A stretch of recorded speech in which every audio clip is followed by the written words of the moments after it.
Good morning. It's a beautiful day here in Portland, Oregon. It's a Saturday morning and we're having some very unseasonably warm spring weather. It's supposed to get up to close to 90 today, and all of our eggplants and tomatoes and zucchinis and bell peppers and kales and chards and everything else are all in the ground. So we are going to work hard to keep those watered and happy because they're still sort of new little starts. Hope they survive this tiny little heat wave that we're going to have.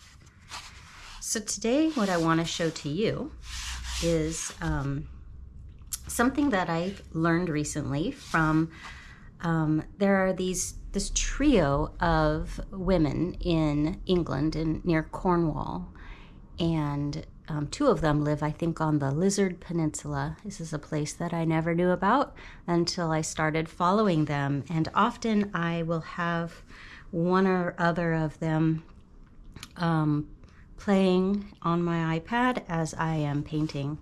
So two of them, Natasha Newton and Crixus, have recently, well, their videos may be a year old, but recently I've watched videos from them where they mentioned something called map crunching.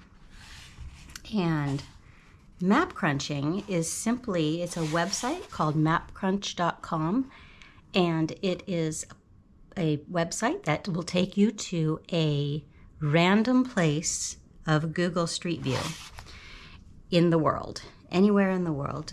And you can say which part of the world you want to go to, or if you want it to be urban or rural.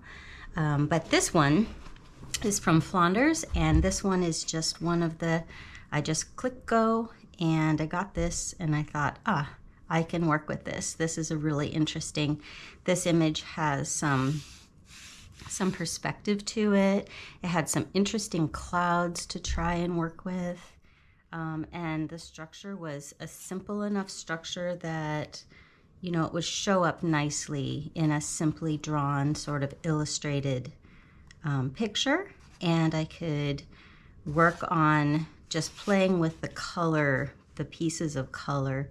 And it's all watercolor. This is watercolor and just a pencil. So I didn't use any of my other tools, no Neocolors, no Inktense, not even any watercolor pencils, just watercolors. And over here, I put the colors that I used so that I can go back and use them again if I want to paint something else and use these same colors. So then, completed that one. These are in progress.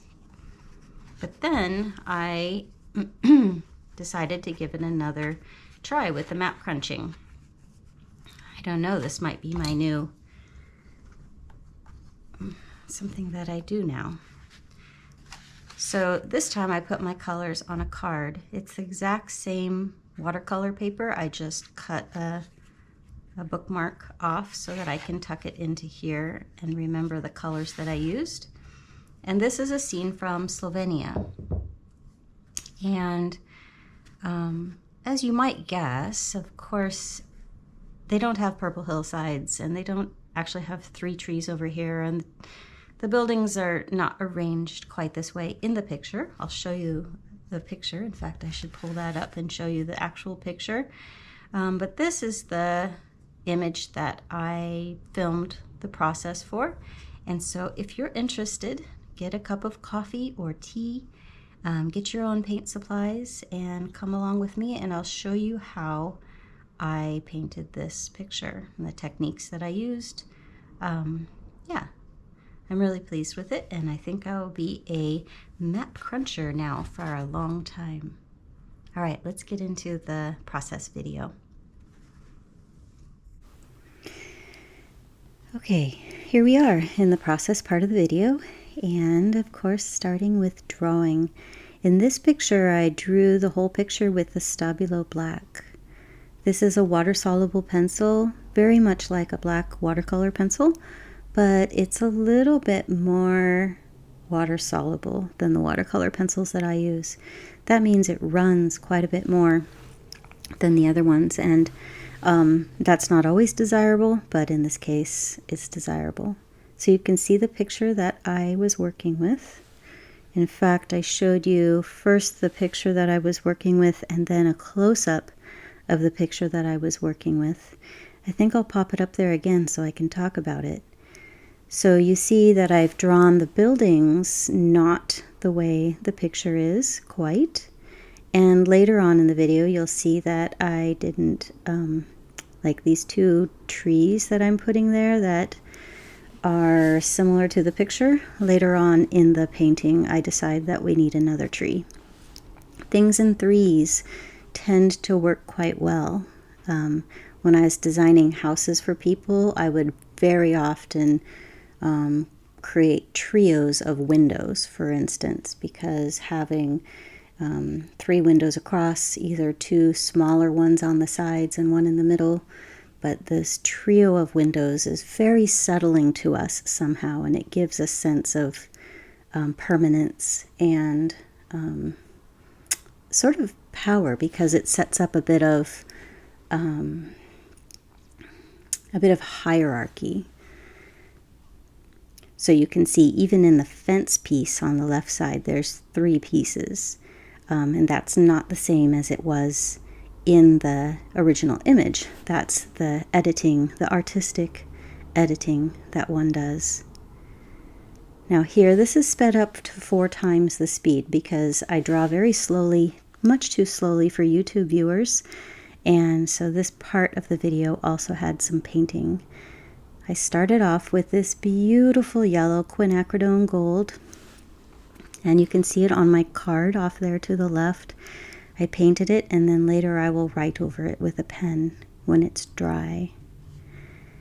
And I use these yogurt lids to create some little special palettes that I don't want to put on my main palette. So this little yogurt lid I've been using for quite a while, but in one of my recent videos I used it for painting the hellebore flowers, because these colors really give a great range of purples and reddish purples. And again, you didn't see in the picture, there isn't any bright yellow and there isn't any purple like that, but I've come to agree with a lot of painters that when painting a landscape, you have to resist the urge to paint it really as it is. If you do, you'll have a lot of greens in every one of your paintings. And greens are just fine, but you want to have some variation, some different magic. What do we bring to it as artists? So here you saw me just lay down some Stabilo pencil so that I could get some deep blacks, because now you can see how that house looks like it's up on a hill. I mean, as it is up on a hill, but that shadow, that deep shadow, really helps to lift it up, and that will all kind of become less stark as it dries. This is my other yogurt lid that has some great greens. It has cerulean and my 2 favorite yellows, New Gamboge and Quin Gold, and it creates a nice range of greens. And you'll see in this area where I'm painting a green, it's not all going to be exactly the same shade of green. I want to have a blended family of greens and yellows, because in nature you often see that not everything is the same green, and it feels better to look at something that has something for the eye to do. Like, for instance, something for your eye to resolve just what color green it is. You keep looking at it because there's yellows in there, and there may be some ceruleans in there, and it gives you something interesting to look at. Here I am going back again with that Stabilo pencil to establish some darks. The darks here are, in fact, I think a little stream goes right under the road. I think there's a culvert and it goes under the road. So But that's real life. But in the painting, what it does is it brings a lot of interest into the foreground. So that's how I chose this specific way of looking at this image on Google Maps, on the Map Crunch. I didn't just take the first view that was there. I navigated around until I found a view that had a nice composition, and that would offer me some good foreground and some just the houses are off to the right. In fact, I think they're really close to the third. If you divide this painting into thirds vertically and thirds horizontally, you'll see that that big house lands on one of those points. If you're unsure of what I'm talking about here, if you look up rule of thirds in painting or in photography, you will see lots of examples of rule of thirds.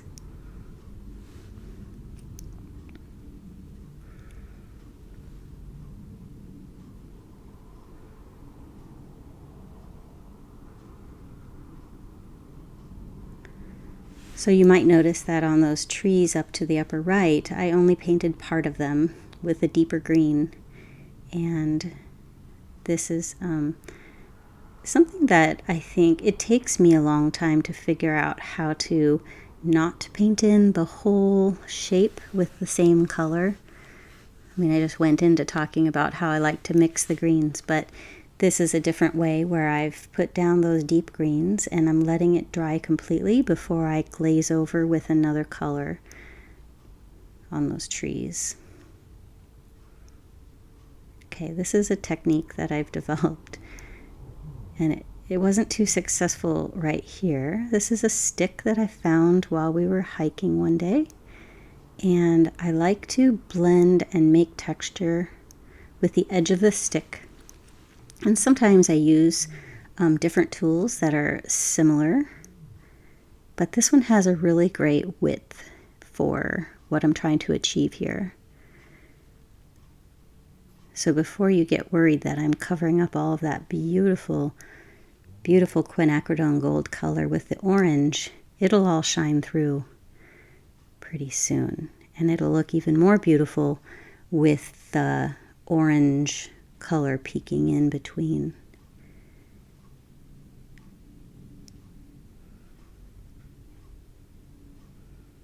Can lay it on quite strong and then pull it through.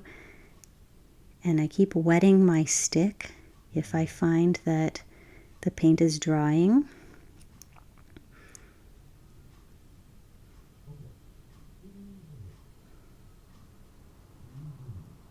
So this all blends, but it also just creates that texture, pulling through. Sometimes I even scratch the paper, which is just fine because this is the texture that I want to impart to that piece of the paper. I want to have something that gives the effect of like a hayfield, or something that's grown there, but also lost all its green and is in that other stage.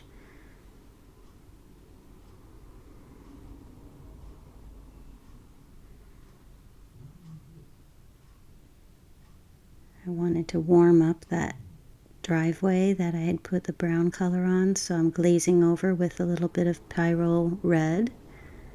Same to the roofs.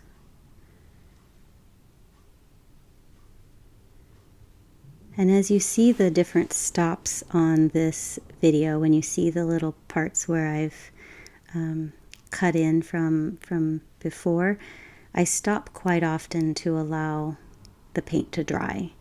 It's one of the most important things, and it's one of the hardest things if you're impatient and you want to just keep going with the painting.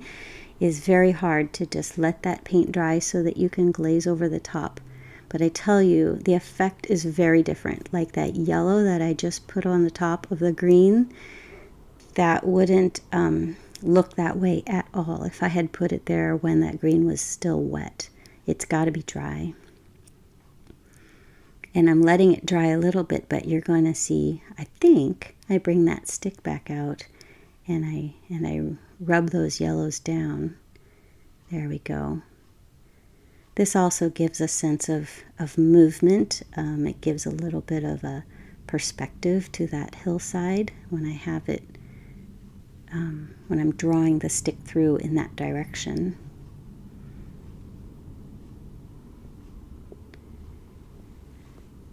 The color I'm mixing there is Davy's Gray. It's a very light kind of a gray, and I'm using it for the road. And I use Davy's Gray also sometimes for light colored clouds. I mix that with the black. I use black watercolors shamelessly. Some watercolor purists would say that you should mix your blacks, and I think mixing blacks is just fine, but it's also okay to just buy a black and pop it right there on your palette.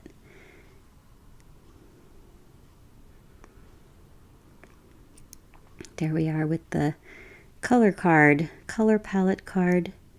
I really like this idea. It's going to help me to really pay attention to my colors, I think. In the past, I've just sort of gone for the colors that I like, but then I can't reproduce it because I don't remember what I put down. This is going to help me to remember the colors that I'm using. And of course, you'll notice that I did not fill out the palette card first. I am doing it as I go along. So I wait for my intuition to tell me, what color to paint that hillside. And then when I've painted the hillside, then I put the color on my color card. I felt that color I'd laid onto the house was a little too dark because the Stabilo pencil ran, a bit much for that area, I suppose, for me.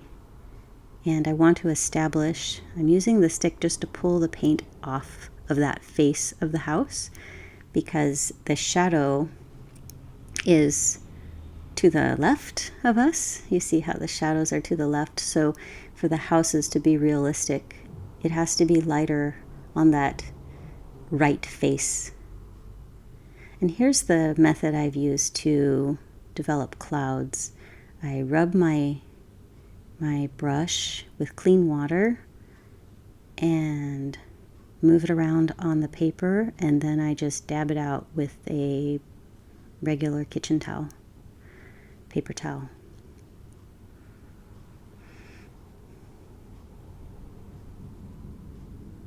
When I get to this stage in the painting, there's actually quite a bit of time where I just sit and look at it. In the beginning, things can go quite fast, but towards the end, for me, decisions have to come much more slowly in order to know what to do next. There we go.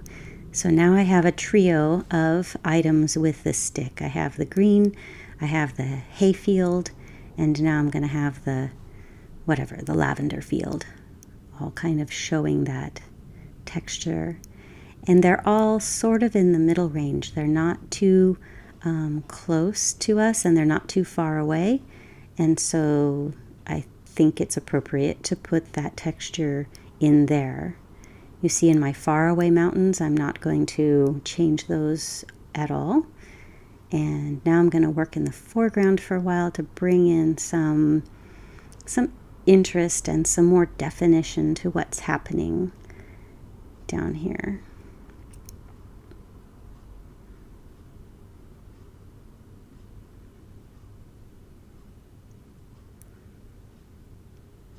I'm using the photo as a reference, but very loosely. And my plan is that once this painting is done in my sketchbook, if I decide to make a bigger painting of this scene, I won't use the reference photo at all. Now I'll just only use my own painting as my reference photo.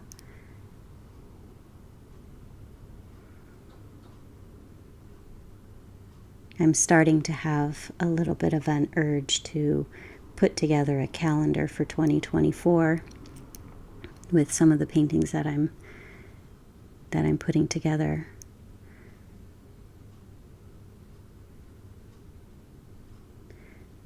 I find that posting on YouTube and sharing out the things that I'm doing, it really is a great accountability friend, because I have a few of you who I know watch every time I post something, and I so appreciate that encouragement, because it gives me motivation to keep painting, which is something that's so good for me to paint. I know that my mental health is better. I feel happier. I think my physical health is even better when I paint every day. So if you need an accountability buddy, I suggest you start a YouTube channel, and then you will be in the conversation, looking at other people's videos. Like I said, I really enjoy this trio of women that are out of Cornwall. So the three are Crixus and Natasha Newton and Melanie Chadwick. In fact, if I wasn't voicing over this right now, I would be watching Melanie Chadwick's newest video. I really enjoy hearing what they have to say, and then I love being part of the conversation, part of the art conversation on YouTube.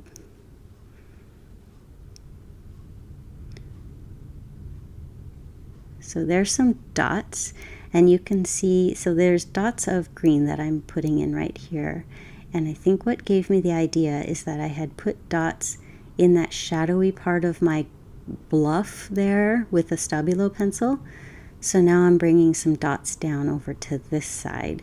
So that's repeating a pattern, or repeating a mark in a different place, which is always a good idea. All right, this is done. So this is the coup de grace. This is the final step of pulling off that washi tape and seeing that beautiful line. I don't always use washi tape, but lately I've been, to frame out my pictures, but lately I've been enjoying that finished look, even in my sketchbook. Because this sketchbook actually has some very nice watercolor paper, the same thing that I would paint a bigger picture on. Beautiful line. So there it is. And in this part of the video, I go on to show you maybe a little preview of what I might show next week. See, I skipped a page there because I wanted to not have the wax thread in between my paintings. You see the wax thread there where I did the stitching, the Coptic binding.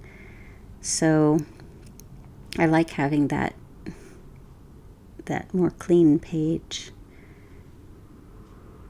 So here's what I'm just getting started on. I have a bunch of pictures that I printed up on Snapfish of different places that I've gone to,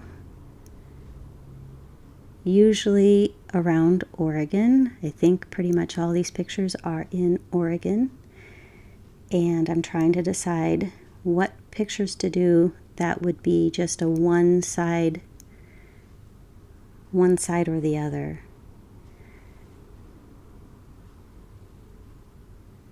So they'll be a little bit smaller paintings. And instead of map crunching, these are my own images.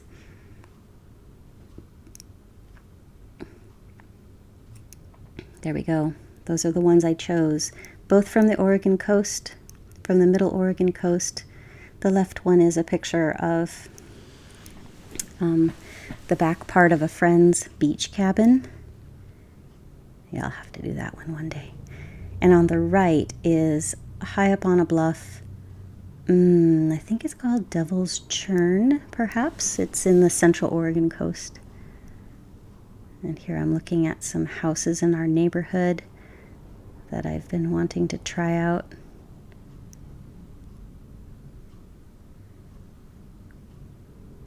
So that is it for today. I'm going to put up my end tabs here so that you can subscribe or watch another one of my videos. Appreciate you coming to look today, and I will be back in about a week.